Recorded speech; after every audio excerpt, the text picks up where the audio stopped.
નમસ્કાર વિદ્યાર્થી મિત્રો. ઘણા સ્ટુડન્ટ ઇંગ્લિશ ગ્રામરને સૌથી ડિફિકલ્ટ સમજે છે, પરંતુ સચ્ચાઈ એ નથી. ઇંગ્લિશ ગ્રામરમાં કોઈ પ્રોબ્લેમ નથી, પ્રોબ્લેમ છે એને સમજવાની રીતમાં. આજનો આપણો જે ટોપિક છે ફંક્શન, એ પણ ઇંગ્લિશ ગ્રામરનો જ એક ભાગ છે. અને જો તમે આ ફંક્શનને સાચી રીતે સમજી લીધા તો પરીક્ષામાં એ તમારું સ્કોરિંગ વેપન બની શકે એમ છે. આજે હું તમને દરેકે દરેક ફંક્શનને એકદમ ડિટેલમાં યેટ સિમ્પલ અને એક્ઝામ ફ્રેન્ડલી મેનરમાં સમજાવવાનો છું. આઈ એમ ડેમ શ્યોર કે જો તમે આ વિડીયોને અંત સુધી જોઈ લીધો અને એક પણ ફંક્શન મિસ ન કર્યું તો મારી ગેરંટી છે કે તમે પરીક્ષામાં ફંક્શનના MCQમાં ફક્ત ક્વેશ્ચન જોઈને જ આન્સર લખી શકશો. બીજું કંઈ કરવાની જરૂર નથી. તો હું આશા રાખું છું કે આ વિડીયોને તમે અંત સુધી જોઈ અને તમારા જેટલા પણ ડાઉટ છે એ ડાઉટ તમે ક્લિયર કરી લો. આ વિડીયોમાં આપણે 11 અને 12 આ બંને ધોરણના જેટલા પણ ફંક્શન છે એ દરેકે દરેક ફંક્શનને ડિટેલમાં ચર્ચા કરવાના છે. એવું નથી કે આ વિડીયો ફક્ત ટાટ HS માટે જ છે.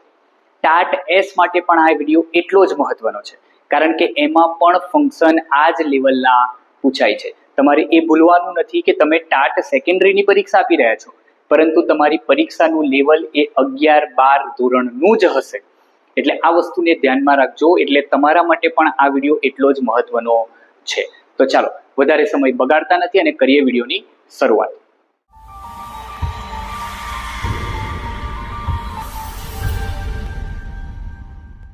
સૌથી પહેલું ફંક્શન આપણું છે એક્સપ્રેસિંગ કન્ડિશન. જો એક્સપ્રેસિંગ કન્ડિશન, હવે આ જે ફંક્શન છે એ ફંક્શન બે રીતે પૂછાય છે. આપણે બંનેને ડિટેલમાં સમજીશું. પહેલા છે એક્સપ્રેસિંગ કન્ડિશન, કે જેમાં વર્તમાન અને ભવિષ્યની શું દર્શાવેલી હોય? શરત. કન્ડિશન એટલે શું થાય? શરત. અને નોર્મલી શરત દર્શાવવા માટે બે શબ્દ વપરાય, એક ઇફ અને એક અનલેસ. પહેલા સમજી લેજો, એક ઇફ અને એક અનલેસ. ઇફ એ હકાર છે. શું છે? હકાર. અને અનલેસ એ શું છે? તો કે નકાર છે. હવે કન્ડિશન જ્યારે વાપરવાની હોય ત્યારે વર્તમાનની કન્ડિશન અને ભવિષ્યની કન્ડિશન આવે એટલે એક્સપ્રેસિંગ કન્ડિશન થાય. ઇફ એટલે શું? તો કે ઇફ એટલે જો તો. અનલેસ એટલે શું? તો કે જો નહીં તો. મેં તમને પહેલા જ કીધું કે ઇફ એ હકાર છે અને અનલેસ એ શું છે? નકાર છે. હવે વાક્યમાં જ્યારે તમે ઇફ અને અનલેસ જુઓ ત્યારે એમ માની લેવું કે એ કન્ડિશનનું વાક્ય છે. કન્ડિશન બે પ્રકારની આવશે, બીજી પણ હમણાં આપણે શીખીશું. આ જે પ્રકારની કન્ડિશન છે એમાં શું કહેવા માંગે છે? તો કે ઇફ અનલેસ પછી વર્તમાન કાળ હોવો જોઈએ અને ત્યારબાદનું જે વાક્ય છે એમાં સબ્જેક્ટ પછી વિલ, શેલ પ્લસ V1 આવવું જોઈએ. આટલું સિમ્પલ. શું કીધું? તો કે આગળ વર્તમાન કાળ આવવો જોઈએ અને પાછળ ભવિષ્ય કાળ આવવો જોઈએ. એટલે વર્તમાન કાળ ને ભવિષ્ય કાળ જો બંને સાથે હોય તો એ એક્સપ્રેસિંગ કન્ડિશન છે એમ કહેવાય. કઈ રીતે? તો નોર્મલ જોઈએ. If you work hard you will succeed. આ એક સિમ્પલ વાક્ય તમે જુઓ અહીંયા આપેલું છે. If you work hard, if એટલે આવી ગયું જો તો. ઇફ યુ વર્ક હાર્ડ, જો તમે મહેનત કરશો તો યુ વિલ સક્સીડ, તો તમને સફળતા મળશે. સફળતા મળશે, ભવિષ્યકાળ છે. હવે તમારે પરીક્ષામાં શું કરવાનું છે? તો કે તમારે પરીક્ષામાં ફક્ત એટલું શોધવાનું છે કે વર્તમાન કાળ આગળ હોવો જોઈએ અને પાછળ ભવિષ્યકાળ હોવું જોઈએ. આના સિવાયના બધા ઓપ્શન તમારા ખોટા હશે. તમને આઈડેન્ટિફાઈ કરવાનું કહેવામાં આવશે. તો આઈડેન્ટિફાઈ કરવામાં તમારે ખાલી એટલું જ જોવાનું છે કે ઇફ છે તો કે યસ. વર્ક હાર્ડ તમે જુઓ તો વર્ક V1 છે, તો V1 એટલે વર્તમાન કાળ થયું અને પાછળ વિલ અથવા તો શેલ આપેલું હોય અને સાથે સાથે પાછળ V1 આપેલું હોય એટલે કન્સેપ્ટ અહીંયા ક્લિયર થઈ જાય. શું? તો કે જ્યારે ઇફ હોય, વર્તમાન કાળ હોય અને ભવિષ્ય કાળ હોય તો એ એક્સપ્રેસિંગ કન્ડિશન કહેવાય. ખ્યાલ આવે છે? ઓકે, કન્ફ્યુઝ નહીં થતા. એક વસ્તુ સમજી લેજો, હું તમને અહીંયા જ ક્લિયર કરી દઉં. ઇફ નોટ એટલે શું થાય? તો કે અનલેસ થાય. ઇફ નોટ એટલે શું થાય? તો કે અનલેસ થાય. હવે પ્રશ્ન ક્યારેક ક્યારેક એવો સતાવશે કે ઇફ નોટ વાળું વાક્ય આવે, અનલેસ વાળું વાક્ય આવે, તો આ બધું શું કરવાનું? તે વખતે ધ્યાન રાખજો કે ઇફ નોટ એનો મતલબ જો નહીં તો થાય. શું થાય? જો નહીં તો. તો અનલેસ નો મતલબ પણ એ જ થયો, જો નહીં તો ઇટ મીન્સ કે અનલેસ વાળું વાક્ય નકાર છે, ઇફ વાળું વાક્ય હકાર છે, પણ ઇફ સાથે નોટ મૂકો તો એ વાક્ય પણ કેવું થઈ ગયું? તો કે નકાર થઈ ગયું. ખ્યાલ આવે છે? ઓકે, માની લો કે આપણે આ વાક્ય લીધું, if you do not work hard you will not succeed.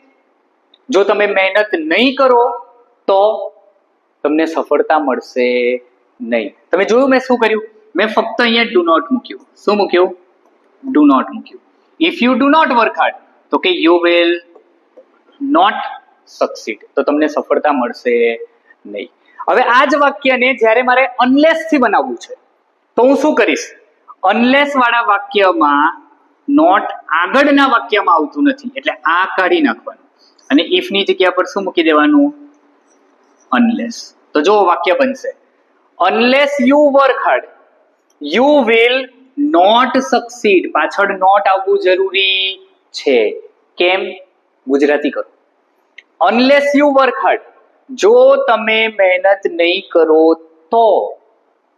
તમે એમ કહેશો કે સર અહીંયા નોટ તો છે નહીં, તો ક્યાંથી થયું?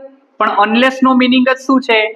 જો નહીં તો. એનો મતલબ કે આ નકાર છે એટલે નોટ એમાં છુપાયેલું છે, અલગથી નોટ મૂકવાની જરૂર છે નહીં. ખ્યાલ આવે છે? Yes. Unless you work hard you will not succeed. તો પાછળના વાક્યમાં નોટ આવી શકે, આગળના વાક્યમાં નોટ આવે નહીં. ક્યારે? જ્યારે અનલેસ યુઝ થયું હોય ત્યારે. સેકન્ડ વાક્ય જોઈએ. If it rains we will cancel the match. જો વરસાદ પડશે, ઇફ ઇટ રેન્સ, જો આ એસ લાગેલો છે, એસ લાગેલો છે એટલે વર્તમાન કાળ જ કહેવાય. ઇફ ઇટ રેન્સ, જો વરસાદ પડશે, we will cancel the match, તો અમે મેચ કેન્સલ કરી દઈશું. હવે આ વાક્યને અનલેસ થી બનાવું તો અનલેસ ઇટ રેન્સ, જોજો, અનલેસ ઇટ રેન્સ, જો વરસાદ નહીં પડે તો પણ તમે મેચ કેન્સલ કરશો? નહીં કરો ને. તો શું કરશો? We will not cancel the match. Idea clear થાય છે? ઇફ નો, અનલેસ નો ક્લિયર થાય છે ને? Okay. If he comes early we will start the meeting. If he comes, જો ઇફ આવી ગયું, કમ્સ V1 છે, we will start the meeting. જો એ જલ્દી આવી જશે તો અમે મીટિંગ શરૂ કરી દઈશું. Next, if they don't hurry they will miss the bus. જો અહીંયા ઇફ ડુ નોટ, હવે if do not is equal to unless. હવે અનલેસ થી વાક્ય બનાવું તો અનલેસ દે હરી, હરીભાઈ નહીં, હરી ઉતાવળ કરવી. અનલેસ દે હરી, જો તેઓ ઉતાવળ નહીં કરે તો દે વિલ મિસ ધ બસ. જો અહીંયા નોટ ની જરૂર નથી. કેમ? કારણ કે દે વિલ મિસ ધ બસ, જો એ ઉતાવળ નહીં કરે તો એ બસ મિસ કરી દેશે. બરોબર? તો આનો મિનિંગ પણ એ જ થયો. ઇફ દે ડોન્ટ હરી, જો તેઓ ઉતાવળ નહીં કરે તો દે will miss the bus. Clear થાય છે? ઓકે. તો આ તમારું જે કન્ડિશન છે એ કન્ડિશન અહીંયા તમારું એકદમ ક્લિયર, સિમ્પલ ભાષામાં યાદ રાખવાનું કે ઇફ નો મતલબ જો, તો, અને અનલેસ નો મતલબ જો નહીં તો. આ સાદી કન્ડિશન છે. હવે બીજું જોઈએ. Yes, expressing condition in the past. આ સૌથી વધારે તમને પરીક્ષામાં પૂછાય. Expressing condition in the past. શરત જ, પણ ક્યાંની શરત? તો કે ભૂતકાળની શરત. હવે જ્યારે ભૂતકાળની શરત આવતી હોય ત્યારે શું કરવાનું? સિમ્પલ વસ્તુ યાદ રાખવાનું. અહીંયા પણ યુઝ તો થશે ઇફ અનલેસ, સાથે સાથે ખાલી હેડ પણ યુઝ થાય. શું યુઝ થાય? હેડ પણ યુઝ થાય. તો ઇફ અનલેસ તો યુઝ કરવાનું જ છે, પણ એના પછી શું આવવું જોઈએ? V3 નું રૂપ. V3 નું રૂપ ખાસ મહત્વનું છે, યાદ રાખજો. V3 એટલે ખબર પડે ને, પાસ્ટ પાર્ટિસિપલ. યસ. અને પાછળના વાક્યમાં સબ્જેક્ટ પછી વુડ હેવ અને V3 આવવું જોઈએ. આ શબ્દ ખાસ યાદ રાખજો. કયો? વુડ હેવ અને V3. તમારે પરીક્ષામાં કન્ડિશનનું વાક્ય દેખાય તો સિમ્પલ આટલું જ કરવાનું છે. જો આગળ ઇફ કે અનલેસ સાથે હેડ આપેલું છે, બરોબર, અને પાછળના વાક્યમાં વુડ હેવ અને V3 આપેલું છે, તો એક કન્ડિશન ઇન ધ પાસ્ટનું જ વાક્ય છે. જોઈએ હવે નોર્મલી એનો ઉપયોગ તો તમને બહુ જરૂર છે નહીં, આપણે એક્ઝામ્પલ તરફ આગળ વધીએ. If I had known I would have helped you. શું કીધું? ઇફ, જો અહીંયા ઇફ છે, સાથે હેડ આવ્યું, બરોબર, અને હેડ પછી V3 આવ્યું. Okay, I would have helped you. Most probably અહીંયા વુડ જ તમને આપવામાં આવશે. આ વુડ ની જગ્યા પર શુડ, કુડ, વુડ, માઇટ, આ બધું જ ચાલશે, કઈ વાંધો નથી, પણ એની સાથે હેવ અને V3 હોવું જોઈએ. ઇફ આઈ હેડ નોન, જો મને ખબર હોત તો I would have helped you, તો મેં તને મદદ કરી હોત ભૂતકાળમાં, કે જો મને પહેલા ખબર હોત તો મેં મદદ કરી હોત. અત્યારે થઈ શકી નથી, કેમ? કારણ કે સમય વીતી ચૂકેલો છે, એટલા માટે. એટલે ખ્યાલ આવે છે કે ઇફ અથવા અનલેસ જે પણ મૂકો સાથે હેડ હોવું જોઈએ અને પાછળના વાક્યમાં વુડ હેવ અને V3 હોવું જોઈએ. એ જ વાક્યને આપણે અનલેસ થી બનાવીએ. જો unless I had known you, જો unless I had known you, જો હું તને ન ઓળખતો હોત તો I would not have help you, તો મેં તારી મદદ કરી હોત નહીં. થઈ ગયું? આ વાક્ય શેમાં થયો? હકારમાં થયું. આ વાક્ય શેમાં થયો? નકારમાં થયું. તો અનલેસ વાળું વાક્ય એ નકાર સૂચવે અને ઇફ વાળું વાક્ય એ હકાર સૂચવે. પણ જો ઇફ સાથે આગળના વાક્યમાં નોટ આપેલું હોય તો એનો મતલબ એ વાક્ય પણ કેવું છે? નકાર છે. કોના જેવું? તો કે અનલેસ જેવું. ખ્યાલ આવી ગયો? ખબર પડે ને? સિમ્પલ વસ્તુ છે. આગળ, if she had studied she would have passed. સાથે ઇફ હેડ, જો સ્ટડીડ ઈડી મૂકેલું છે. Okay, she would have, would ની જગ્યા પર કુડ મૂકી દઈએ. ચાલો, સી કુડ હેવ પાસ, ચાલે વાક્ય. Very good. Okay, if they had reached on time they would have caught the train. જો એ સમયસર પહોંચ્યા હોત તો they would have caught the train. would have અને caught, આનું V1 catch, catch એટલે પકડવું, એનું V3 નું રૂપ શું થાય? caught. તમને પરીક્ષામાં આ પૂછાશે. એક તો આવવાનું ને આવવાનું છે, કન્ફર્મ છે.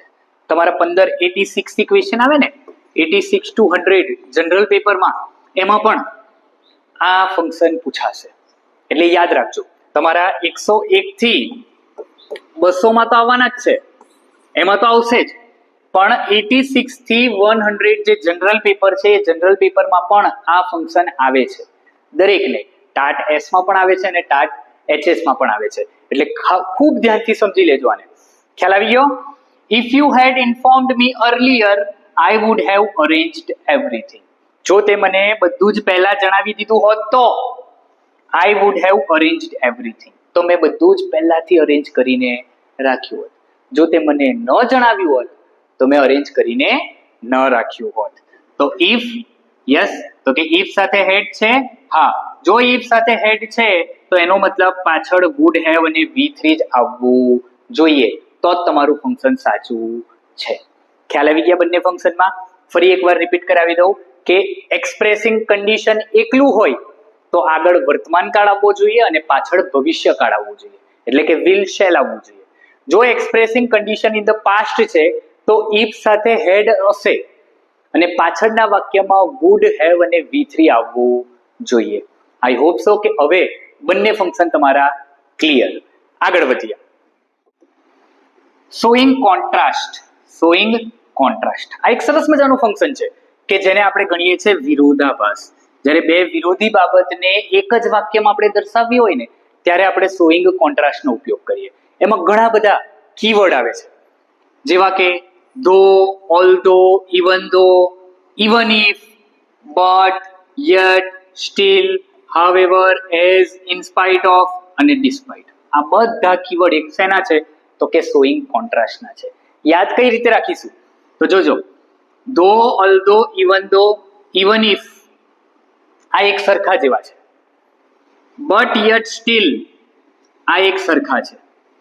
હાવેવર અલગ છે, એઝ અલગ છે. ઇન સ્પાઇટ ઓફ અને ડિસ્પાઇટ ઓફ એક સરખા છે, ડિસ્પાઇટ અથવા ડિસ્પાઇટ ઓફ એક સરખા છે, એટલે બનશે કઈ રીતે વાક્ય? ધો, ઓલ્ધો, ઇવન ઇફ આ એક, બટ યટ સ્ટીલ આ એક, હાવેવર એક, એઝ એક અને ઇન સ્પાઇટ ડિસ્પાઇટ એક. વાક્ય કઈ રીતે બનાવવાના? ચાલો તો એ પણ જાણી લઈએ. ધો, ઓલ્ધો, ઇવન ઇફ વાક્યની શરૂઆતમાં ક્યાં આવે? વાક્યની શરૂઆતમાં આવે. બટ યટ સ્ટીલ વાક્યની વચ્ચે આવે. ક્યાં આવે? વચ્ચે. આ બંને અલગ અલગ છે, એ પણ વાક્યની શરૂઆતમાં આવે. ઇનસ્પાઇટ ડિસ્પાઇટ પણ વાક્યની શરૂઆતમાં આવે. એનો મતલબ બટ યટ અને સ્ટીલ એક ત્રણ જ એવા વર્ડ છે કોન્ટ્રાસ્ટમાં જે બે વાક્યની વચ્ચે આવે. સમજીએ ઉદાહરણ. Though she is rich, she is unhappy. સૌથી પહેલા તો વિરોધાભાસ છે કે નહીં એ ચેક કરી લેવાનું.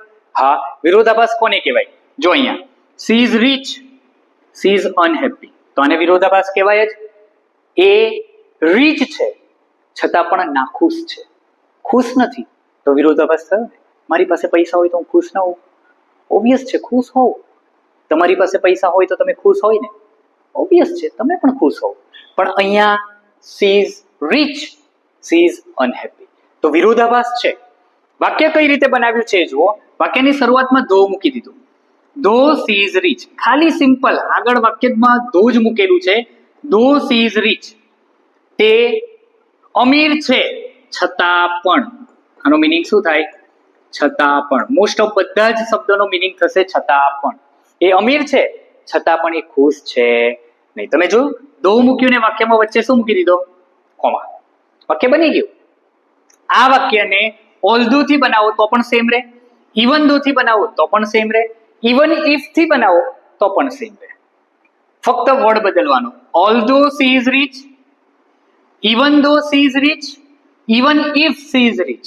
વાક્યમાં કોઈ પરિવર્તન આવશે નહીં. Next, he is poor but honest. જો બે વાક્યને જ વિરોધાભાસને જ કનેક્ટ કરી લીધા. He is poor but he is honest. એ ગરીબ છે પણ ઓનેસ્ટ છે. ખ્યાલ આવે છે? ગરીબ છે પણ કેવો છે? ઓનેસ્ટ છે. હવે આ વાક્યમાં બટની જગ્યા પર યટ મૂકું કે સ્ટીલ મૂકું? એક જ બને. યટ મૂકું અથવા તો સ્ટીલ મૂકું, વાક્ય એક જ બનવાનું છે. બે વાક્યની વચ્ચે જ મૂકવાનું છે. જો પહેલા વાક્યમાં આપણે મૂકવું હોય તો શું થાય? She is rich but she is unhappy. She is rich yet she is unhappy. વાક્ય બને છે? Very good. આગળ. Although he worked hard he did not succeed. Although he worked hard, એને મહેનત કરી છતાં પણ એને સફળતા મળી નહીં. વિરોધાભાસ થયો ને. મહેનત કરે તો સફળતા મળવી જોઈએ, પણ અહીંયા સફળતા મળી નથી. ઓકે, નેક્સ્ટ જુઓ. હાવેવર વાળું જોઈએ. However intelligent she is careless. Concept સમજો. શું કે છે?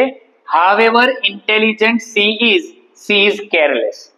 એ હોશિયાર તો છે પણ કેરલેસ છે, તો વિરોધાભાસ તો છે.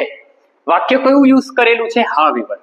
હાવેવર ને હમણાં જ કીધું વાક્યની શરૂઆતમાં મૂકી દીધું. However intelligent. તમે જો સી ઇઝ ક્યાં જતું રહ્યું? અહીંયા આવું હતું ધો સી ઇઝ રીચ. નોર્મલ વાક્યમાં શું આવે? સબ્જેક્ટ આવે, વર્બ આવે, ઓબ્જેક્ટ આવે. વિરોધાભાસ વાળા વાક્યમાં શું આવે? સબ્જેક્ટ આવે, વર્બ આવે, ઓબ્જેક્ટ આવે. ધો વાળા વાક્યમાં આપણે શું કર્યું? આગળ ધો મૂક્યું. Though she is rich, though she is rich, she is unhappy. બીજા વાક્યમાં શું કર્યું? કે હી ઇઝ પુઅર. આપણે આને કાઢીને વચ્ચે બટ મૂકી દીધું. ખ્યાલ આવે છે? ઓકે. આ વાક્યમાં જુઓ. હવે આ વાક્યને નોર્મલ ધો થી બનાવવું હોય ને તો પણ બને. કઈ રીતે? જો, ધો સી ઇઝ ઇન્ટેલિજન્ટ. બને વાક્ય આવું. ધો she is intelligent, comma C is careless. વાક્ય તો આ પણ સાચું છે, બરોબર ને? તો ફરક શું આવ્યો? અહીંયા સી ઇઝ ઇન્ટેલિજન્ટ હતું, સબ્જેક્ટ વર્બ અને ઓબ્જેક્ટ હતો. એમાંથી ઓબ્જેક્ટ કે જે અહીંયા એડજેક્ટિવ છે. શું છે? એડજેક્ટિવ છે. એડજેક્ટિવ કોને કહેવાય?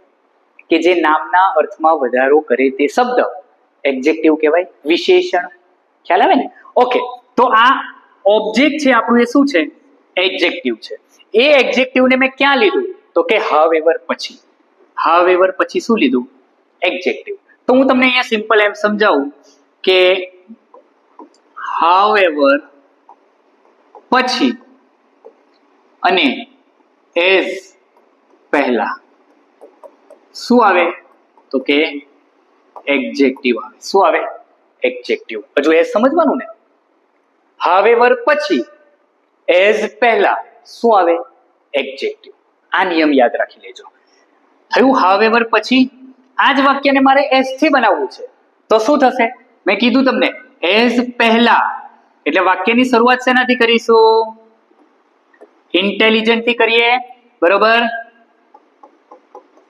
ઇન્ટેલિજન્ટ પછી મૂકો એઝ. સી ઇઝ વાક્ય પૂરું. કોમા કરી દીધું. પાછળનું વાક્ય મૂકી દો સી ઇઝ કેરલેસ. વાક્ય બની ગયું. યાદ રહ્યું? મેં શું કર્યું? મેં એક જ કામ કર્યું, ફક્ત ને ફક્ત કે હાવેવર પછી અને એઝ પહેલા એડજેક્ટિવ આવે આટલું મેં યાદ રાખી લીધું. તો હાવેવર પછી એટલે હાવેવર પછી શું આવ્યું? એડજેક્ટિવ. અને એઝ પહેલા તમે જુઓ એડજેક્ટિવ. હે ને? આ ઇન્ટેલિજન્ટ વાળો પ્રશ્ન એ ગઈ પરીક્ષામાં પણ પૂછાયો હતો. ટાટ એચએસ ની ગઈ પરીક્ષામાં પણ આવો ઇન્ટેલિજન્ટ વાળો એક પ્રશ્ન પૂછાયેલો હતો અને સેમ આ જ ફંક્શન હતું. તો એઝ પહેલા તમારે શું મૂકી દેવાનું? એડજેક્ટિવ. હાવેવર પછી તમારે શું મૂકી દેવાનું? એડજેક્ટિવ. સિમ્પલ. છેલ્લે જોઈએ ઇનસ્પાઇટ અને despite. In spite of being rich she is unhappy. શું કીધું? In spite of being rich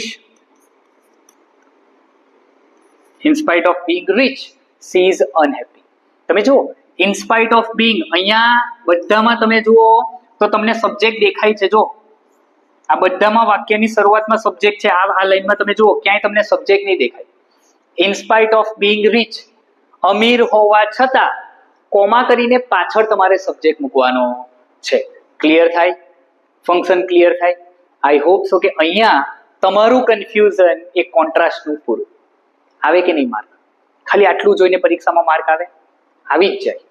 next જોઈએ. ચાલો આગળનું ફંક્શન કમ્પેરિઝન. કમ્પેરિઝન એટલે શું? તો કે કમ્પેરિઝન એટલે તુલના.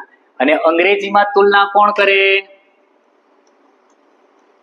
ડિગ્રી કરે. કોણ કરે? ડિગ્રી. એટલે શોઈંગ કમ્પેરિઝન એટલે ડિગ્રી થઈ. ડિગ્રી કેટલા પ્રકારની? તો કે પોઝિટિવ, કમ્પેરેટિવ અને સુપરલેટિવ. 3 પ્રકારની ડિગ્રી આવે. As as, no other, so as, very few, as as. આ પોઝિટિવમાં વપરાય. ER then એની અધર અને ER then મેની અથવા તો મોસ્ટ અધર એ કમ્પેરેટિવમાં વપરાય. ધ EST અને વન ઓફ ધ EST એ સુપરલેટિવમાં વપરાય. હવે ડિગ્રી છે ને એક વચન અને બહુવચન બંને આવે એટલે યાદ રાખજો. નો અધર એઝ એઝ એક વચન, વેરી ફ્યુ એઝ એઝ બહુવચન. યાદ રહે? ER then એની અધર એક વચન, ER then many other બહુવચન, the EST એક વચન અને one of the EST બહુવચન. હવે સમજો મેં એક વચન અને બહુવચન શા માટે કીધું? કારણ કે જ્યારે તમને પરીક્ષામાં આનું વાક્ય પૂછાશે ત્યારે મોસ્ટ પ્રોબેબલી એક વચન કે બહુવચન અલગ અલગ રીતે પૂછાશે એટલે ખાસ ધ્યાન રાખજો. This river is longer than many other rivers in the country. શું સમજવાનું છે એ સમજાવું. This river is longer. જો તમે અહીંયા ER છે, ER then આવ્યું, many other આવ્યું. many other છે તો many other કઈ ડિગ્રી છે? many other કઈ ડિગ્રી? બહુવચન. તો જો river ને શું લાગ્યું? રિવર્સ થયું. ખ્યાલ આવ્યો? આ મહત્વનું છે. તમને 4 ઓપ્શન આપેલા હશે, એ 4 ઓપ્શનમાં આવું આપેલું હશે longer than many other river. તો એ ઓપ્શન તમે ટીક કરીને આવો તો એ ખોટો પડે. કારણ કે મેની અધર અથવા મોસ્ટ અધર આવે તો તમારે બહુવચન હોવું જરૂરી છે. ER નું ફોર્મ શું છે? તો તમે નોર્મલ ડિગ્રીમાં આપણે 3 વસ્તુ જોઈએ ને તો એક વસ્તુ એમ સમજો લોંગ. આ પોઝિટિવમાં લોંગ વપરાય ને તો કમ્પેરેટિવમાં લોંગર, સુપરલેટિવમાં લોંગેસ્ટ બરોબર, ER, આ ER લાગ્યું છે, આ EST લાગ્યું છે, ખ્યાલ આવે ને? હવે જેમાં પાછળ ER અથવા EST ન લાગે એમાં કમ્પેરેટિવમાં શું લાગે? મોર લાગે, અને સુપરલેટિવમાં શું લાગે? મોસ્ટ લાગે. એટલે આપણે એમ પણ કહી શકીએ કે અહીંયા તમે મોર લગાવો અને આમાં તમારે શું લગાવવાનું? મોસ્ટ લગાવવાનું. હવે સે ફોર એન એક્ઝામ્પલ એક ઉદાહરણ આપું તો પોપ્યુલર.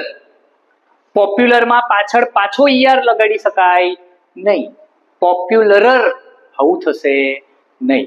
તો જ્યાં આવું ન થાય ત્યાં કમ્પેરેટિવમાં મોર લગાડવાનું અને સુપરલેટિવમાં મોસ્ટ લગાવવાનું. બ્યુટીફુલ તો કે મોર બ્યુટીફુલ અને મોસ્ટ બ્યુટીફુલ. ખ્યાલ આવે છે? Okay. Very few girls are as clever as વિધિ. વેરી ફ્યુ કેવી ડિગ્રી? તો કે જો વેરી ફ્યુ પણ એ બહુવચન ડિગ્રી છે, તો વેરી ફ્યુ પછી શું આવ્યું? ગર્લ્સ આવ્યું, બરોબર. અને અહીંયા પણ જો ઇઝ નથી, આર છે.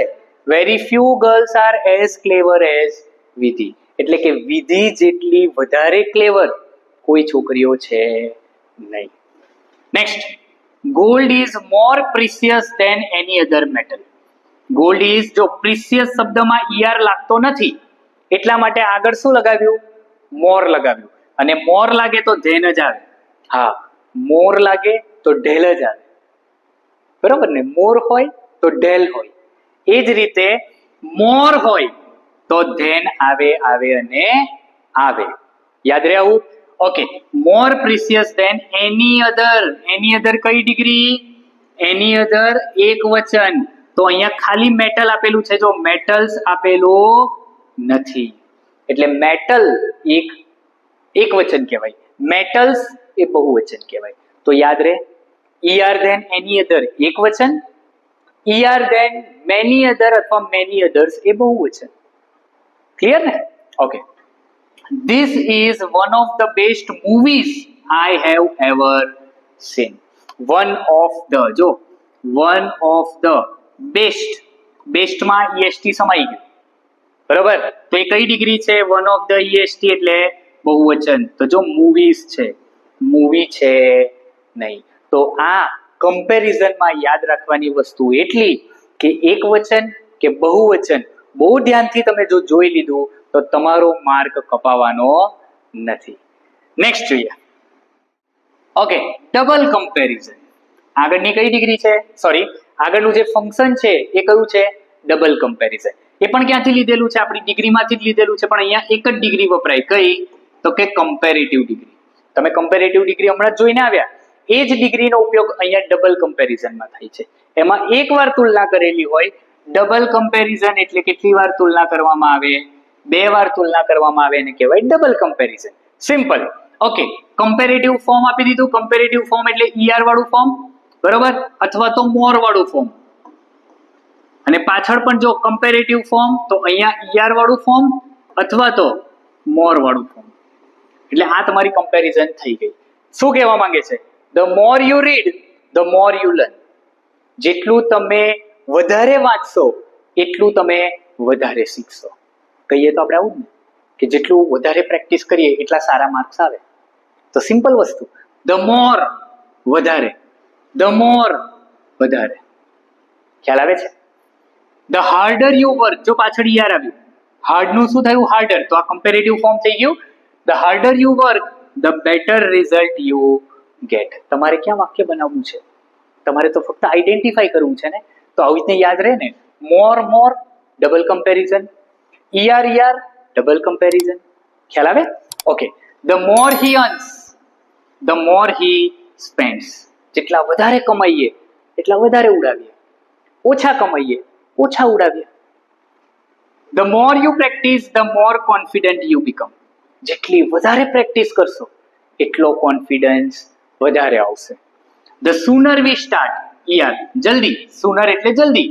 The earlier we finish. જેટલી જલ્દી શરૂઆત કરશો એટલું જલ્દી પૂરું થશે. તો 2 વાર કમ્પેરિઝન એને આપણે કહીએ છીએ ડબલ કમ્પેરિઝન. યાદ શું રાખવાનું? ER અથવા મોર. પાછળના વાક્યમાં પણ ER અથવા મોર. ખ્યાલ આવી ગયો? નેક્સ્ટ જોઈએ. Yes, expressing choice. ચોઇસ એટલે શું? તો કે ચોઇસ એટલે પસંદગી.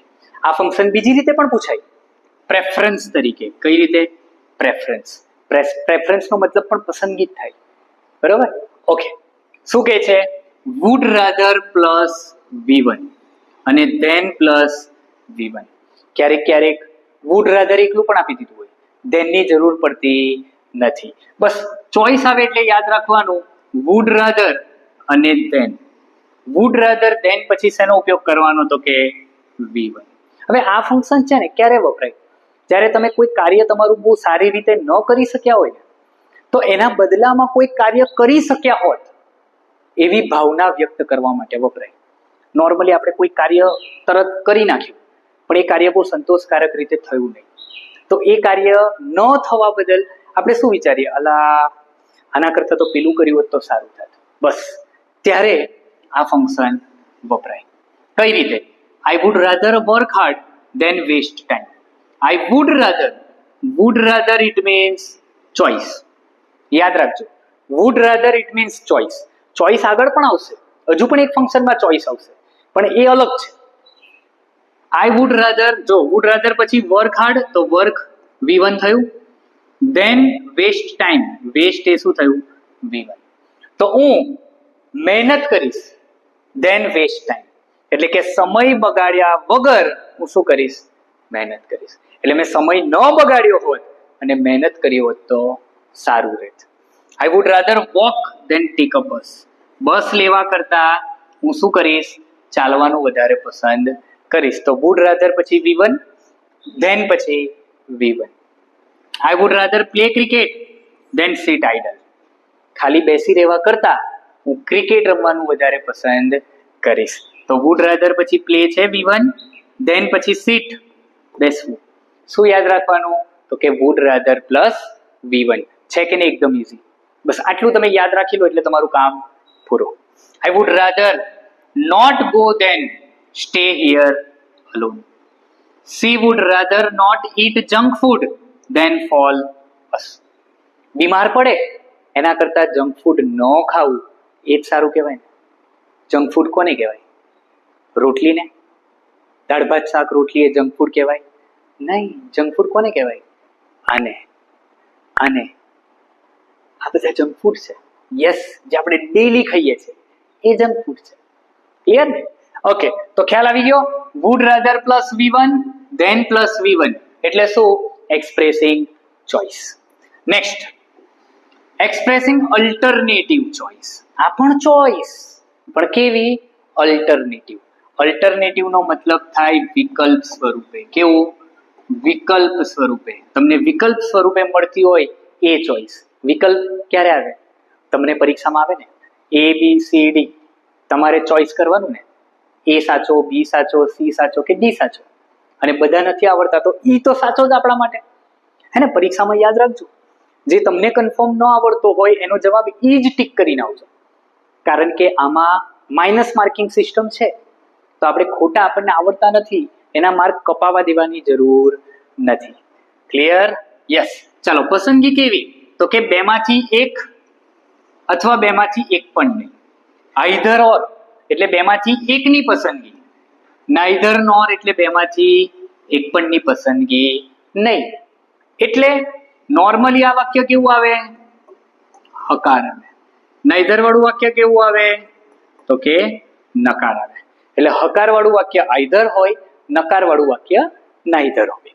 ઓકે, એના સિવાય એકલું ઓર, એકલું nor, either of them, neither of them, બધું જ આ જ ફંક્શનમાં વપરાય. Neither Ram nor Shyam was present. કહેવાનો મતલબ રામ પણ પ્રેઝન્ટ નથી, શ્યામ પણ પ્રેઝન્ટ નથી, એટલે બેમાંથી એક પણ પ્રેઝન્ટ છે નહીં. તો જો અહીંયા મેં તમને શરૂઆતમાં કીધું હતું ને કે જે રીતે અનલેસ છે તો એમાં નોટ છુપાયેલું છે, એ જ રીતે નાઈધરમાં પણ શું છુપાયેલું છે? નોટ છુપાયેલું છે. પણ અહીંયા જો અહીંયા લખ્યું પસંદગી છે ને બે રીતે થાય. એક વસ્તુ યાદ રાખજો, પસંદગી બે રીતે થાય. આપણે નોર્મલ વાક્ય આવું બનાવીએ ને, સબ્જેક્ટ, વર્બ અને ઓબ્જેક્ટ. હવે બે સબ્જેક્ટ મૂકી દઉં તો પસંદગી શેમાં થાય? સબ્જેક્ટમાં. હવે એ જ રીતે સબ્જેક્ટ, વર્બ અને ઓબ્જેક્ટ, બે ઓબ્જેક્ટ મૂકી દઉં તો પસંદગી શેમાં? તો કે ઓબ્જેક્ટમાં. તો જ્યાં પસંદગી આવે ત્યાં આઈધર આવે, ઓર આવે, નાઈધર આવે, નોર આવે. હવે અહીંયા પસંદગી છે તો અહીંયા આઈધર, અહીંયા ઓર, અહીંયા નાઈધર, અહીંયા નોર.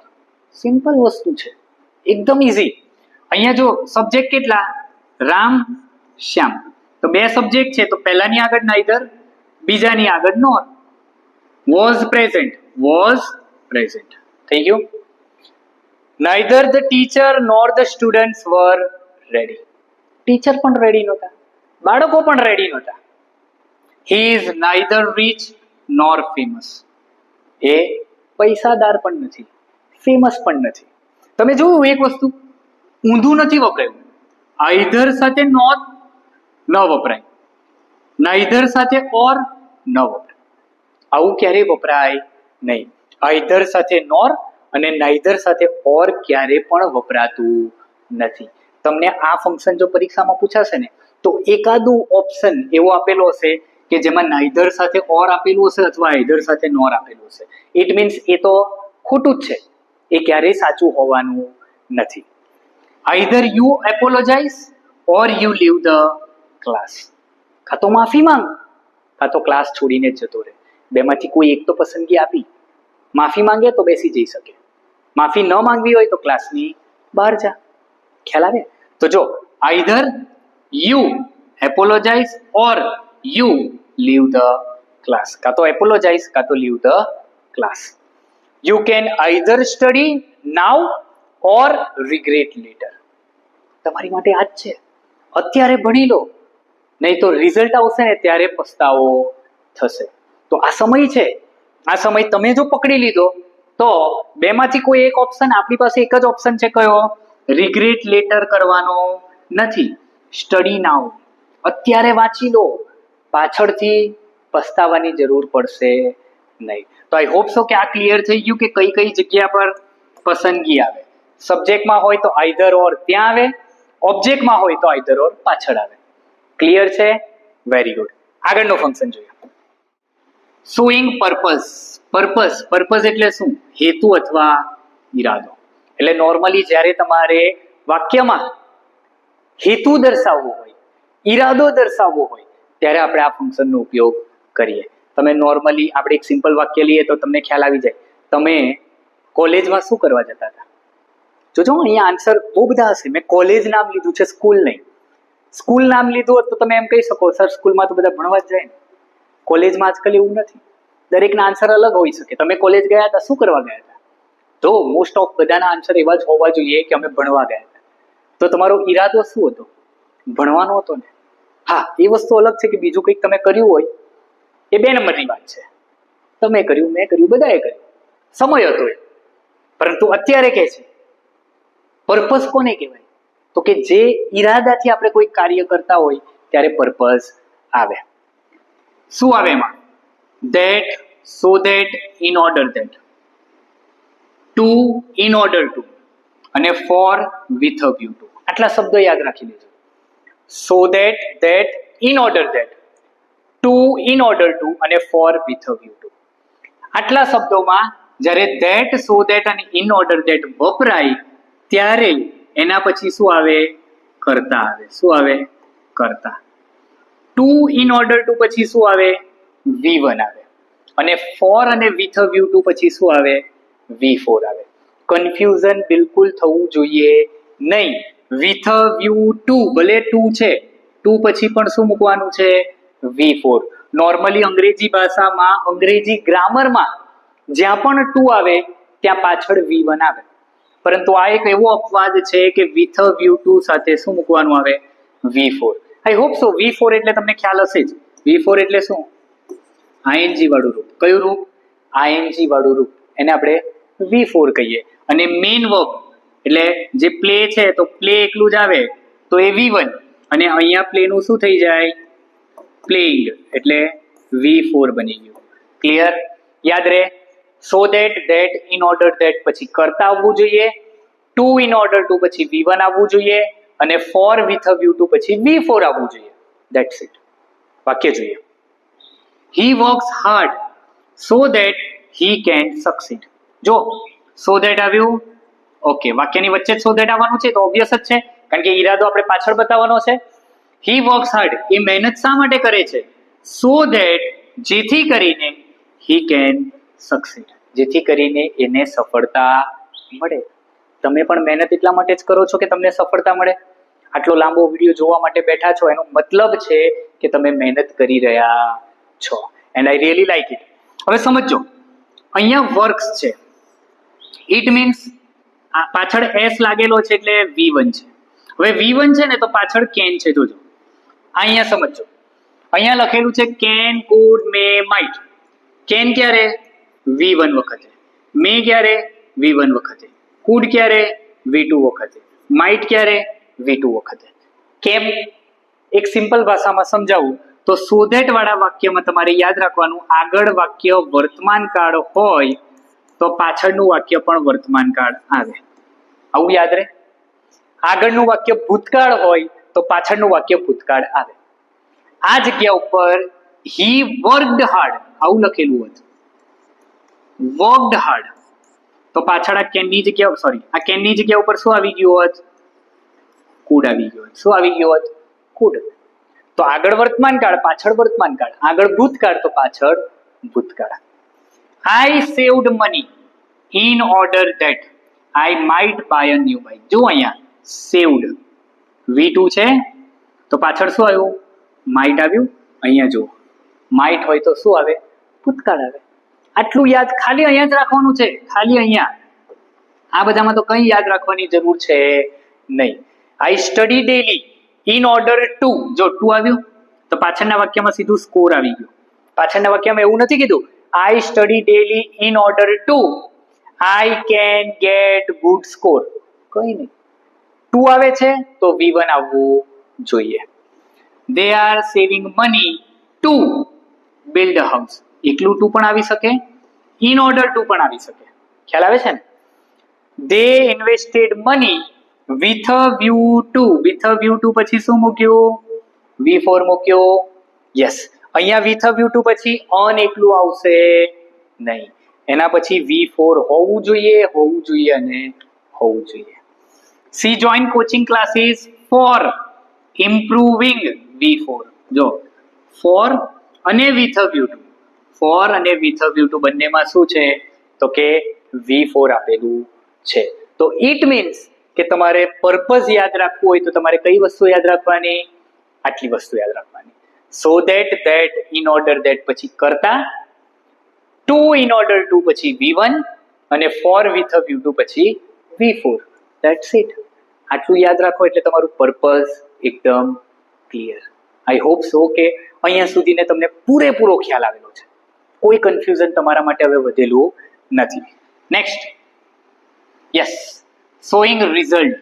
રિઝલ્ટ એટલે પરિણામ. જે રીતે કન્ફ્યુઝન નહીં આવવું જોઈએ. અહીંયા પર્પઝ એ હેતુ બતાવે, રિઝલ્ટ એ પરિણામ બતાવે. થઈ ગયા પછી તો જ પરિણામ આવે ને. પરીક્ષા પૂરી થઈ હોય તો જ એનું પરિણામ આવે, પહેલાથી આવે નહીં. કયા કયા શબ્દ છે?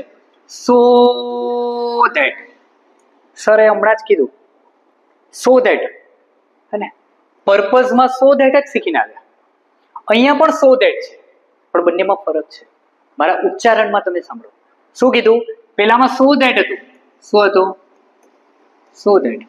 અહીંયા શું છે? So that.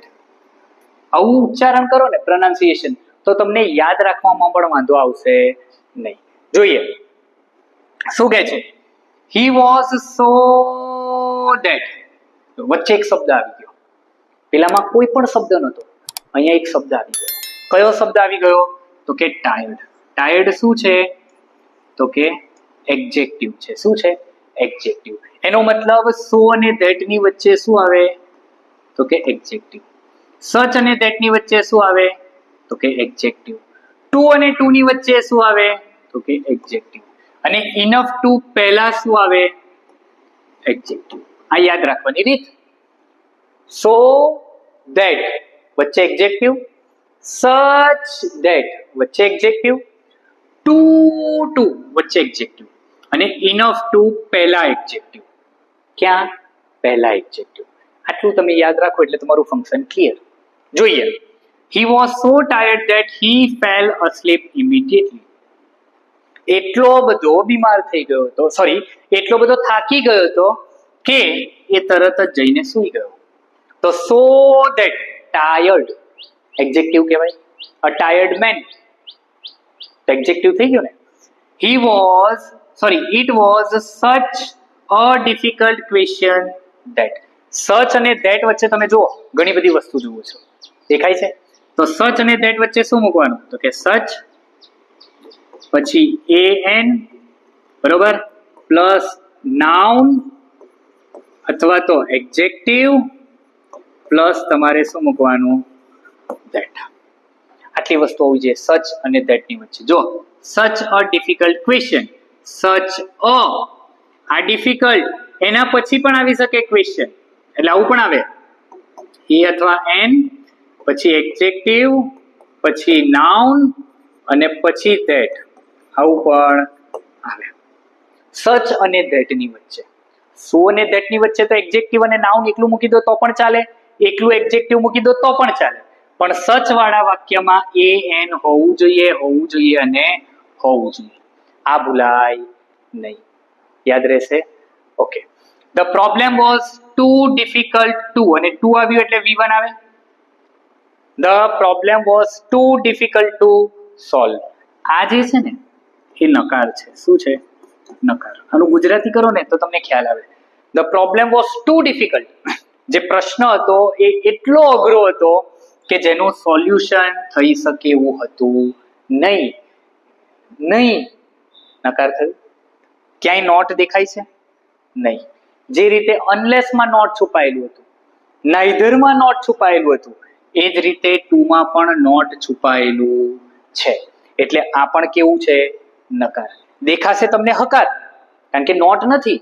નોર્મલી આપણે નોટ વાળા વાક્યને નકાર વાક્ય કહીએ, પરંતુ આ વાક્ય હકાર નથી. કેવું છે? નકાર. અને આનું ઊંધું બનાવો તો એ સો ધેટ થી બને, જે કેવું બને? હકાર બને. શું બને? હકાર બને. ખ્યાલ આવે છે? The room is big enough to. જો ઇનફ ટુ પહેલા શું મૂકવાનું? એડજેક્ટિવ. તો અહીંયા આપણે કીધું ઇનફ ટુ પહેલા આપણે શું મૂકીશું? તો કે એડજેક્ટિવ. તો એડજેક્ટિવ અહીંયા મૂક્યું big.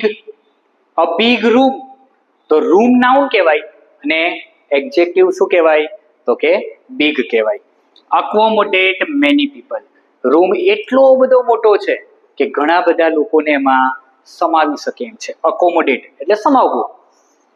મહર્ષ is so intelligent that he solves every problem easily. Maharsh is so intelligent. So અને ધેટ વચ્ચે શું છે? તો કે એડજેક્ટિવ છે. અને સો અને ધેટ વચ્ચે એડજેક્ટિવ મૂકો એટલે વાક્ય બની જાય શેનું? તો કે રિઝલ્ટ. ખ્યાલ આવે છે? ખ્યાલ આવ્યો ને? એકદમ ઈઝી છે. ફક્ત ને ફક્ત કન્સેપ્ટને સમજવાનું રાખજો. અત્યાર સુધી ગ્રામર એટલા માટે જ અઘરું લાગતું હતું કે શીખવાની રીત ખોટી હતી. આ રીત શીખવાની છે. તમને અનુકૂળ આવતી હોય તો એનો મતલબ કે પરીક્ષામાં સ્કોર કરવા યોગ્ય આ વિડીયો છે. નેક્સ્ટ જોઈએ. Yes, habitual action in the past. Habitual action in the past.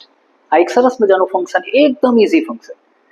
ભૂતકાળની ટેવ અથવા ભૂતકાળની કોઈ આદત હોય જે અત્યારે ન હોય, ભૂતકાળમાં હતી, એ દર્શાવવા માટે આપણે આનો ઉપયોગ કરીએ. સિમ્પલ વસ્તુ used to plus B1.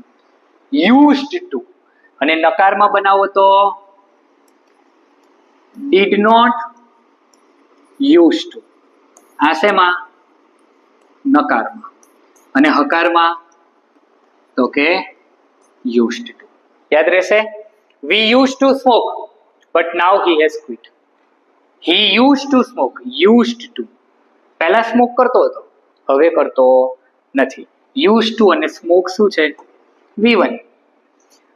We used to visit our grandparents every summer. Every summer માં અમે અમારા ગ્રાન્ડપેરેન્ટની મુલાકાતે જતા હતા. હવે તો લોકો અલગ થઈ ગયા. વેકેશનમાં ક્યાં જાય? ગોવા, મનાલી, સિમલા, બેંકોક, થાઈલેન્ડ, મોલદીવ્સ, બહુ બધી જગ્યાએ જાય ને. બસ ગ્રાન્ડ પેરેન્ટ્સ પાસે જતા નથી. આ કડવી સચ્ચાઈ છે. Next, she use to read story books at night. જો સી યુઝ ટુ, તમે એક વસ્તુ માર્ક કરી, આ 3 સેન્ટેન્સ બનાવ્યાનો શું માર્ક કરી? સાચું બોલો. વાક્ય તો સેમ જેવા જ છે. તમે એ જોયું યુઝ ટુ ક્યાં વપરાયું છે? નોર્મલી વાક્યમાં જે જગ્યા ઉપર એમ, ઇઝ, આર અથવા તો કોઈ મોડલ ઓક્સિલરી તો શુડ, વુડ, કેન, કુડ, આવું બધી જે જગ્યા ઉપર વપરાય ને વાક્યમાં, એ જ જગ્યા ઉપર શું વપરાયું છે? Use to. એટલે અલગથી ડુ નોટ છે, ડઝ નોટ છે, ડીડ નોટ છે વાપરવાની જરૂર રહેતી નથી. તમે એમ ના કહી શકો I am used to smoke, he is used to smoke, એ ખોટું છે. He is used to smoke એ શું? He is used to smoke. Use to અને ઇઝ એક જ છે બંને, એટલે આને કાઢો. He use to smoke, is, am, are, was, were, shall, should, can, could, may, might, shall, should કંઈ નહીં આવે, ખાલી શું આવશે? યુઝડ ટુ આવશે. He use to wake up early when he was a student. જ્યારે તમે સ્ટુડન્ટ હતા ત્યારે તમે જલ્દી ઉઠતા હતા. કેમ? તો કે સ્કૂલે જવાનું હતું. She did not use to, જો did not use to, did not use to નકાર વાક્ય બની ગયું ટોક મચ. એ વધારે વાત કરતી નથી. નકારમાં યુઝ કરવું હોય તો ડીડ નોટ સાથે યુઝ ટુ એટલે કે V1 યુઝ કરવાનું. આ યુઝડ ઈડી લાગેલું છે એટલે કયું રૂપ છે? V2 નું રૂપ છે. શેનું રૂપ છે? V2 નું. ખ્યાલ આવી ગયો? એકદમ ઈઝી ફંક્શન હતું. આગળનું જોઈએ. Yes, manner of an action. Manner, કાર્ય કરવાની જ્યાં મેનર બતાવી હોય. મેનર એટલે શું? રીત. કોઈ બે ક્રિયા થતી હોય, એ ક્રિયામાં કઈ રીત છે એ દર્શાવવા માટે આપણે આનો ઉપયોગ કરીએ. એઝ અને લાઈક. શેનો? એઝ અને લાઈક. બહુ સિમ્પલ છે, સમજજો, એકદમ સિમ્પલ છે. એઝ વાળું વાક્ય અને લાઈક વાળું વાક્ય સિમ્પલ સમજજો. એઝ પછી સબ્જેક્ટ આવે. શું આવે? સબ્જેક્ટ અને વર્બ આવવું જોઈએ. લાઈક પછી નોર્મલ વાક્ય. આગળનું વાક્ય એઝ પછી સબ્જેક્ટ અને વર્બ, આગળનું વાક્ય લાઈક અને પાછળનું વાક્ય પૂરું. લાઈક વચ્ચે જ આવે. કઈ રીતે? પ્રીતિ ડાન્સીસ એઝ નોરા ડઝ અથવા તો નોરા ડાન્સીસ. પ્રીતિ ડાન્સીસ એઝ, તમે જુઓ પ્રીતિ સબ્જેક્ટ છે, ડાન્સીસ ES લાગેલો છે, V1 છે. એઝ નોરા ડઝ અથવા તો નોરા ડાન્સીસ, તો નોરા એ સબ્જેક્ટ થયું અને ડાન્સીસ એ વર્બ થયું.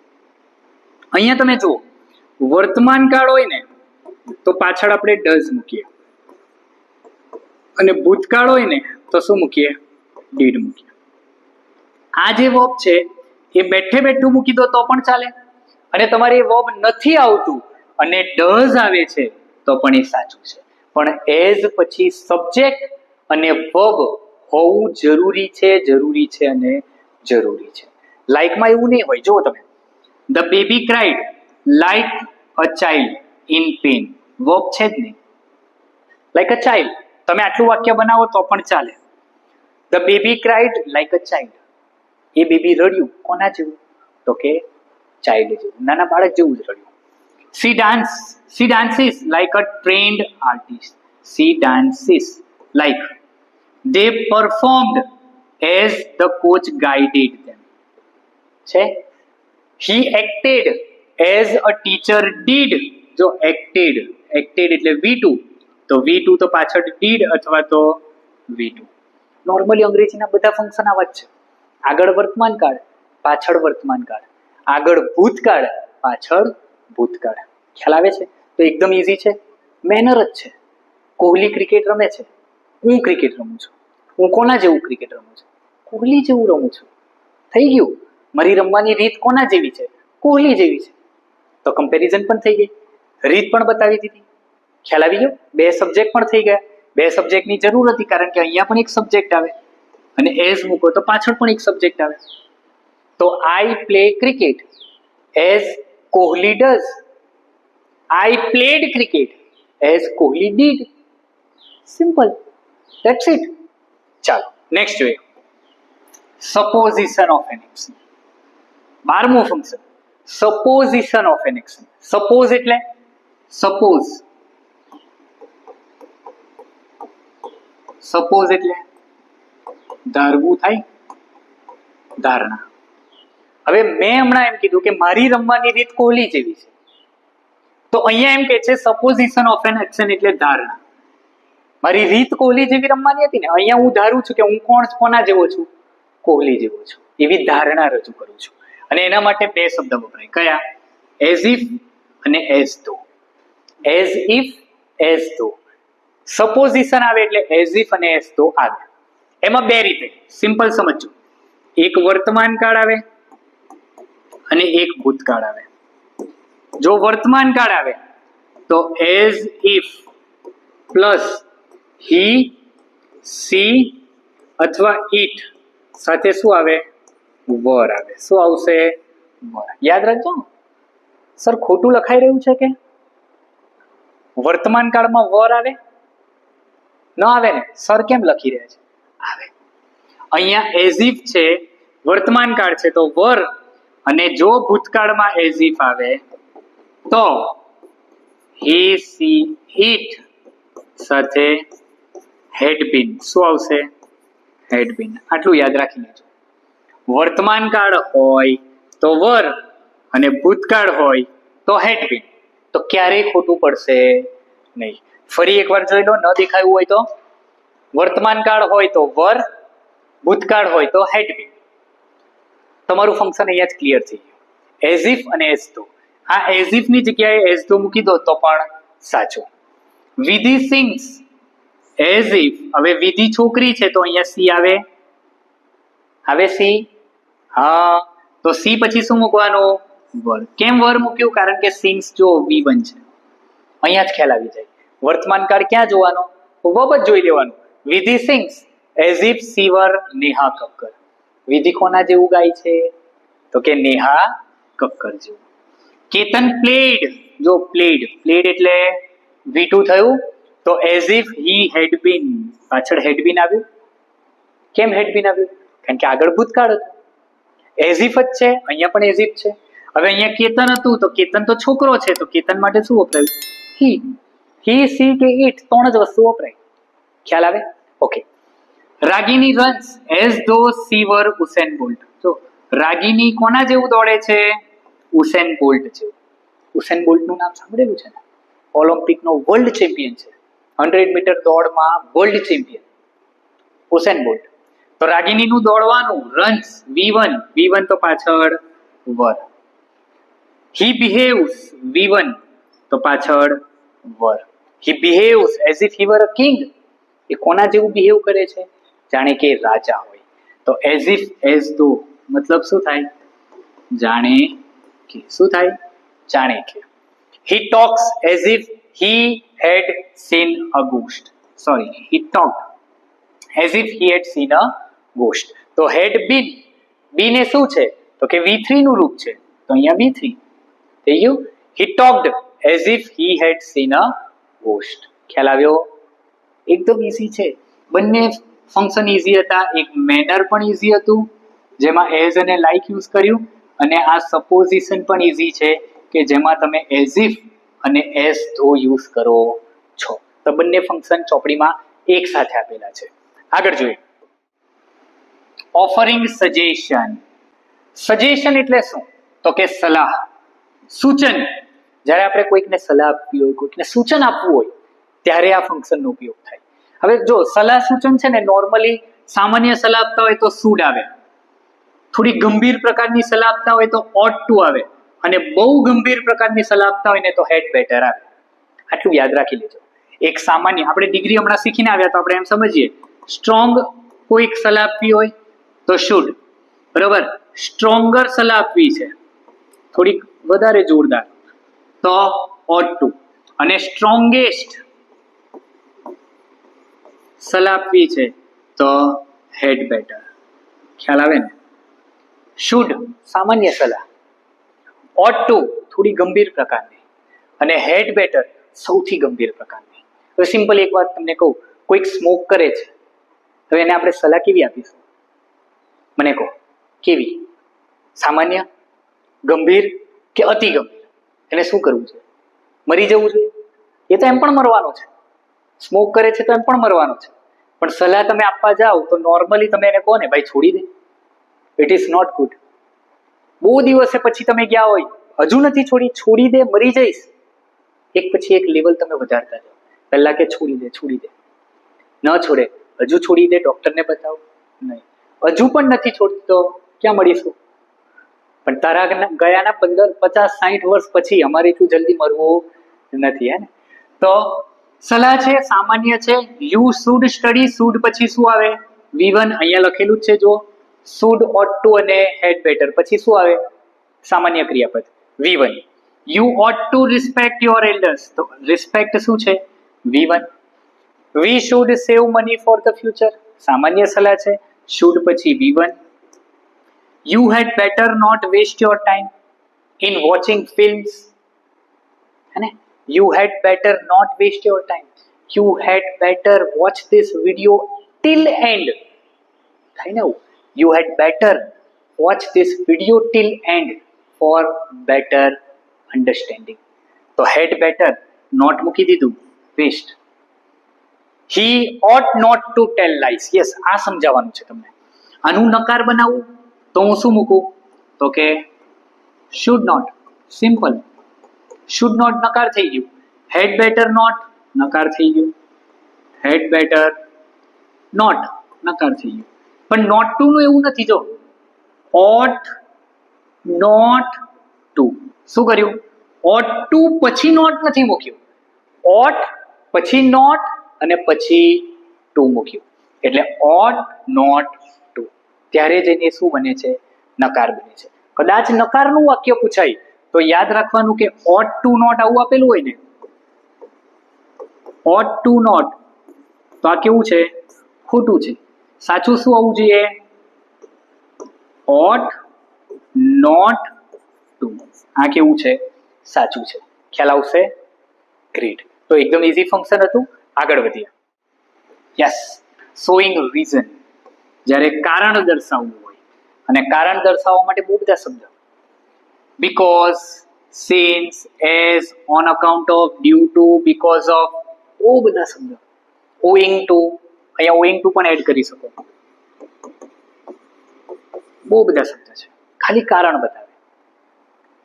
દે stayed at home because it was raining. પૂરું થઈ ગયું. They stayed at home. એ ઘરે શા માટે રહ્યા હતા? Because it was raining. વરસાદ પડી રહ્યો હતો એટલે. તો because એટલે કારણ જ થાય.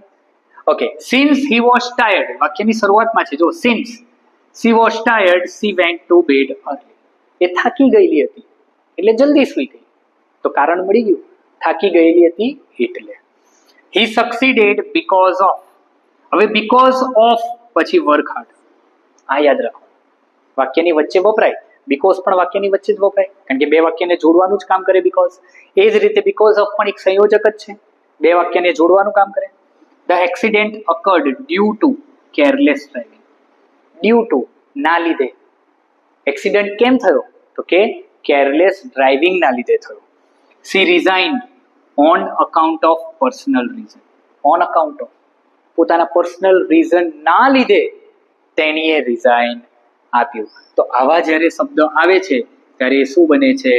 રીઝન બને છે, બીજું કઈ બનતું નથી. ખ્યાલ આવે છે? યસ. નેક્સ્ટ 16મું ફંક્શન આપણું, 15મું sorry, doer is not important. હવે જોજો, આ બંને ફંક્શન બહુ મહત્વના છે. આ ને આના પછી આપણે રિપોર્ટિંગ જોઈશું. ડુઅર ઇઝ નોટ ઇમ્પોર્ટન્ટ અને રિપોર્ટિંગ એ બંને ફંક્શન શેના ઉપર છે? તો કે તમારા મેઇન ટોપિક ઉપર છે. આ જે છે ડુઅર ઇઝ નોટ ઇમ્પોર્ટન્ટ એ પેસિવ વોઇસ ઉપર છે. રિપોર્ટિંગ એ ડાયરેક્ટ ઇનડાયરેક્ટ સ્પીચ ઉપર છે. હવે પેસિવ વોઇસ આવે એટલે અહીંયા તમારે આખું પેસિવ વોઇસ, એક્ટિવ પેસિવ વોઇસને યાદ કરવું પડે, નિયમને યાદ કરવા પડે, ત્યારે જઈને તમને આ ફંક્શન ખબર પડે. Doer is not important. પણ સિમ્પલ ભાષામાં હું સમજાવું ને તો am, is, are, was, were V3 આવવું જોઈએ. કારણ કે પેસિવ વોઇસનું વાક્ય બનાવીએ ત્યારે પેસિવ વોઇસના વાક્યમાં વર્બ કયું આવે? તો કે V3 આવે. કયું? V3. સાદો વર્તમાન કાળ હોય તો એમ, ઇઝ, આર આવે. સાદો ભૂતકાળ હોય તો વોઝ, વર આવે. સાદો ભવિષ્ય કાળ આવે તો વિલ, શેલ પછી શું મૂકવાનું આવે વચ્ચે? બી ને પછી V3. ચાલુ વર્તમાન કાળ છે તો એમ, ઇઝ, આર. ચાલુ ભૂતકાળ છે તો વોઝ, વર. પણ ચાલુ કાળ છે એટલે બીઈંગ આવે અને આવે. એના પછી શું મૂકવાનું? V3. પૂર્ણ વર્તમાન કાળ છે તો હેવ, હેઝ. પૂર્ણ ભૂતકાળ છે તો હેડ. પણ પાછળ શું આવે? બીન આવે અને આવે, પછી V3. આટલું યાદ રાખી લો. કઈ રીતે? તો તો કે am is are was were plus V3, will shall plus be plus V3, am is are was were plus being plus V3 અને have has had plus been plus V3. આની આગળ સબ્જેક્ટ કે ઓબ્જેક્ટ અને પાછળ by. બરોબર. હવે જો passive voice નું વાક્ય આવે તો પહેલા ઓબ્જેક્ટ આવે અને બાય કરો પછી શું આવે? સબ્જેક્ટ. આની પહેલા આની પછી. શું કીધું? When doer is not important. તો વાક્ય જ છે when doer is not important. Doer એટલે કોણ? તો કે ક્રિયા કરનાર. તો બાય પછી આપણે જે ક્રિયા હોય એ મૂકતા હોય એની જરૂર ન હોય ત્યારે બની ગયું doer is not important. English is spoken all over the world. અહીંયા જો બાય પીપલ, બાય પીપલ આવું થાય ને. English is spoken all over the world by people. પણ ઇંગ્લિશ બોલાય છે મહત્વનું છે, કોના દ્વારા બોલાય છે મહત્વનું નથી. એટલે ડુઅર ઇઝ નોટ ઇમ્પોર્ટન્ટ. ક્રિયા કોણ કરે? તો કે ઇંગ્લિશ કોણ બોલે? લોકો બોલે. પણ લોકોની જરૂર નથી, કાઢી નાખ્યું. તો ઇંગ્લિશ ઇઝ આવ્યું અને એમ ઇઝ આર આવે તો પાછળ શું આવે? V3. તો સ્પોકન થઈ ગયું. કારણ કે સ્પીક, સ્પોક અને સ્પોકન. તો આ V1, આ V2, આ V3 થઈ ગયું. Clear? Okay. The work was completed yesterday. ગઈકાલે કાર્ય પૂર્ણ થયું. કોને કર્યું? જરૂર જ નથી. ઓકે. ધ વર્ક વોઝ પછી શું મૂકી દીધું? V3 મૂકી દીધું. Okay. The house is being painted. Being પણ આવે, યસ બીંગ પણ આવે. પેઇન્ટેડ ચાલુ વર્તમાન કાળનું વાક્ય છે. જો ઇઝ બીંગ પેઇન્ટેડ. કોને કર્યું? તો કે જે કરવાનાર છે એની જરૂર છે નહીં. The house was being built last year. તો તમે જુઓ બધે કયા વર્બ મૂકેલા છે? V3 V3 V3 મૂકેલા છે. તો બધામાં પાછળ V3 આવવું જોઈએ. અને એકોર્ડિંગ ટુ ધ ટેન્સ વાક્ય કયું છે એ જોવું પડે. સાદો વર્તમાન કાળ, સાદો ભૂતકાળ, સાદો ભવિષ્યકાળ, ચાલુ વર્તમાન કાળ, ચાલુ ભૂતકાળ, પૂર્ણ વર્તમાન કાળ, પૂર્ણ ભૂતકાળ. ખ્યાલ આવે છે? એ મુજબ તમારો જવાબ બનવો જોઈએ. છેલ્લું ફંક્શન જોઈએ. યસ, કીધું રિપોર્ટિંગ. રિપોર્ટિંગ એટલે શું? તો કે ડાયરેક્ટ ઇનડાયરેક્ટ સ્પીચ. મેં તમને ઘણા બધા વિડીયોમાં કીધેલું છે. ગ્રામરનો એક વિડીયો આવેલો ને એમાં પણ કીધેલું છે કે ડાયરેક્ટ ઇનડાયરેક્ટ સ્પીચ તો જ ખબર પડશે જો એના રૂલ્સ તમને યાદ હશે. આ એક એવો ટોપિક છે કે અંગ્રેજી ટીચરે શીખવો જોઈએ અને શીખવો જોઈએ. આ બંને topic by the way, reporting એટલે કે ડાયરેક્ટ ઇનડાયરેક્ટ પણ શીખવું જોઈએ અને એક્ટિવ પેસિવ પણ શીખવું જોઈએ. જો એ બે તમને નથી આવડતો ઇટ મીન્સ કે તમારે બહુ મહેનત કરવાની જરૂર છે. એકવાર તમે આ જોબ લઈ લેશો ને ત્યારબાદ આ તમારા માટે લાઈફ ટાઈમનું છે. તમારે આ શીખવવાનું છે. તો અત્યારથી ઇટ્સ બેટર કે તમે શીખી લો. આનો એક ડિટેલ વિડીયો આપણી ચેનલ ઉપર પણ અવેલેબલ છે ડાયરેક્ટ ઇનડાયરેક્ટનો. તમે ત્યાં જઈને પણ જોઈ શકો. તમે જોયું હશે કે અહીંયા ઘણા બધા પેલા ફંક્શનના પણ મેં અહીંયા ફોટા મૂકેલા હતા. આવા એ બધા પણ ફંક્શન આપણી પાસે અવેલેબલ છે. તો તમે ડિટેલમાં ફંક્શન જાણવા હોય તો એ પણ જોઈ શકો છો. અને આને પણ મેં ડિટેલમાં જ સમજાવ્યું છે તો તમે આને પણ પૂરો કરી શકો છો. નેક્સ્ટ, યસ, રિપોર્ટિંગ એ શું છે? રિપોર્ટિંગ એટલે કોઈકને રિપોર્ટ કરવું, કઈ ઘટના છે એ દર્શાવવું. તો ડાયરેક્ટ ઇનડાયરેક્ટ સ્પીચ આમાં આવે. ઓકે. નોર્મલી તમે જુઓ અહીંયા ધેટ ક્લોઝ મૂકેલું છે. ધેટ આવે, ઇફ આવે, રિક્વેસ્ટેડ આવે, આસ્ક આવે, બધું જ આવે. જેટલા ડાયરેક્ટ ઇનડાયરેક્ટના નિયમ લગાડો ને બધા અહીંયા આવે. નોર્મલ વાક્ય જો હી સેડ આઈ એમ ટાયર્ડ. હવે આઈ નું શું થાય? તો કે હી સેડ ધેટ. કનેક્ટર શું મૂકવું પડે? ધેટ. એ કઈ રીતે મુકાય? તો કે વાક્યનો પ્રકાર જાણીને. હું તમને અહીંયા એક વસ્તુ ખરેખર સજેસ્ટ કરીશ કે જો તમારો આ ટોપિક ક્લિયર ન હોય ને તો પહેલા કરી લેજો. કારણ કે મિનિમમ તમારા 101 થી લઈ અને 200 સુધીમાં ડાયરેક્ટ ઇનડાયરેક્ટના 5 પ્રશ્ન હશે.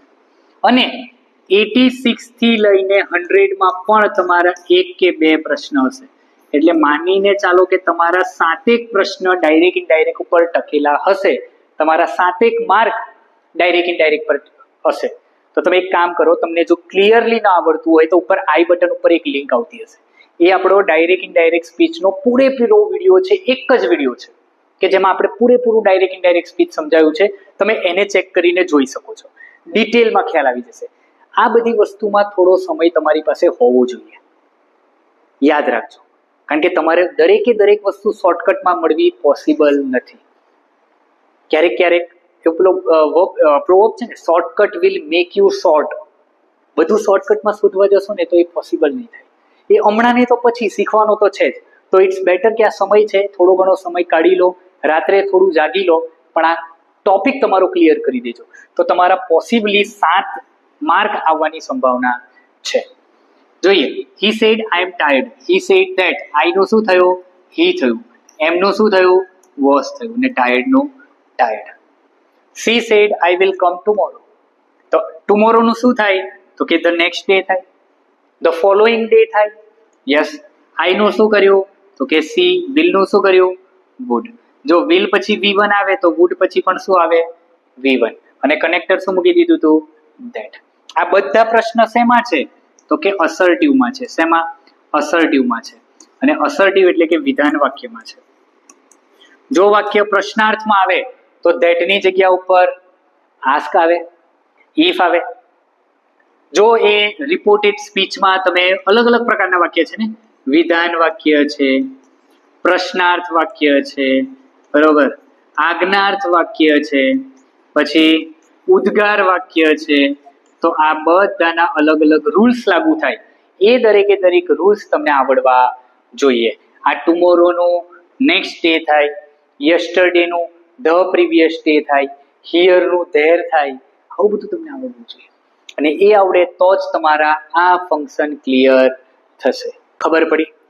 ઓકે, તો આ હતા તમારા ડિટેલમાં ફંક્શન. તમે બહુ બધા મને મેસેજ કર્યા, ઘણા બધાએ ઘણી બધી કમેન્ટ કરી કે સર ફંક્શનનો ડિટેલ વિડીયો લાવો. તો આ ડિટેલ વિડીયો હતો. આ વિડીયો તમને કેવો લાગ્યો એ નીચે કમેન્ટમાં ફરીવાર જણાવજો. ઘણા બધા લોકો છે કે જે ખરેખર ઘણા બધા એવા ટાટ એક્સપિરિયન્સ છે કે જે મને નીચે કમેન્ટમાં હું કહું છું ને કરે છે. આઈ એમ થેન્કફુલ ટુ ધેમ. મને ખ્યાલ આવે કે તમારે હવે કયો નવો ટોપિક જાણવો છે, એના ઉપર આપણે વિડીયો લઈને આવીશું. તો આ વિડીયો તમને કેવો લાગ્યો એ તમે લાઈક કરીને બતાવી દેજો, કમેન્ટ નીચે કરીને દર્શાવી દેજો, અને આ વિડીયોને તમારા મિત્રો સુધી જરૂરથી પહોંચાડી દેજો. સમય ખૂબ ઓછો છે તૈયારી કરવા માટેનો, તો જેટલો બને એટલો આ વિડીયોને શેર કરો, લોકો સુધી પહોંચાડો અને એમને પણ કંઈક નવું સમજાવો. ફરીવાર મળીશું એક સરસ મજાના નવા વિડીયો સાથે. ત્યાં સુધી જય હિન્દ.